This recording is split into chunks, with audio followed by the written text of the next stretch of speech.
Sejam muito bem-vindos. Neste vídeo vamos abordar o conceito de poder. Poder é um facto de dispor de meios que possibilitam uma ação. Faculdade, possibilidade, é uma capacidade legal de fazer algo, um direito. É a capacidade de agir sobre algo, autoridade, domínio, força, influência.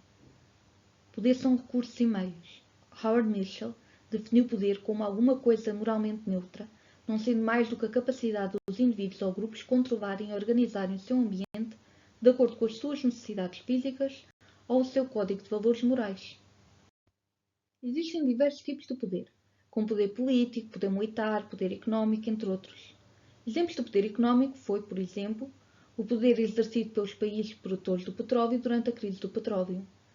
Um exemplo de poder militar foi, por exemplo, a utilização das bombas atómicas pelos Estados Unidos no fim da Segunda Guerra Mundial. Um exemplo do poder mediático foi a utilização dos média para divulgar crimes de guerra, por exemplo. Mas como se pode medir o poder? Esta questão foi levantada ao longo dos séculos. Thomas, Handel e Couto apresentaram 3 fórmulas. Assim, para Thomas, o poder é igual ao poder humano, mais recursos, vezes determinação, sendo que a determinação é igual à vontade própria, mais ideias que os aliados têm da nossa vontade, mais ideias que os adversários têm sobre essa vontade.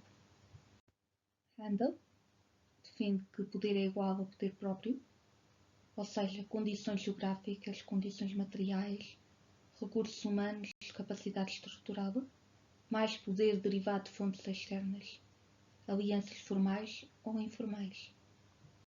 Por fim, Couto apresenta a seguinte fórmula: poder é igual a F vezes Y, sendo que o F representa os recursos militares, económicos, humanos, morais, etc., e o Y é a autoimagem mais a opinião dos outros.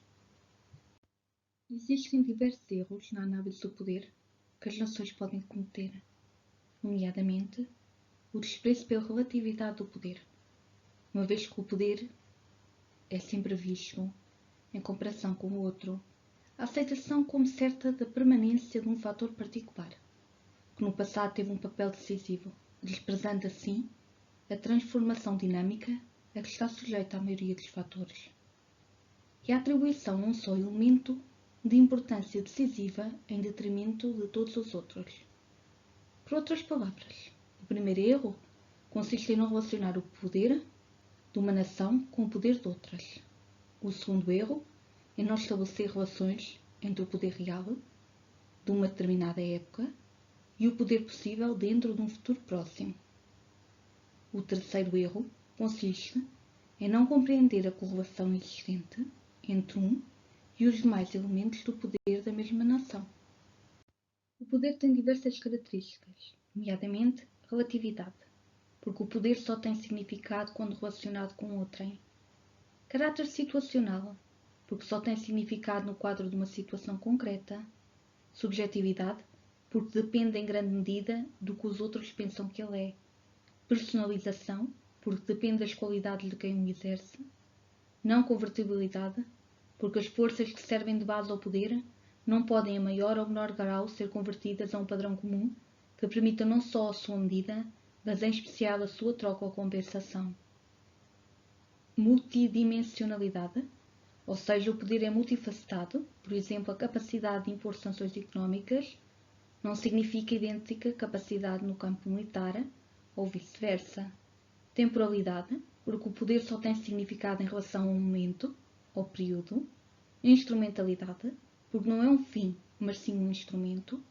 Por fim, neutralidade, porque o poder em si não tem significado ético ou moral. Obrigada pela vossa atenção e até já!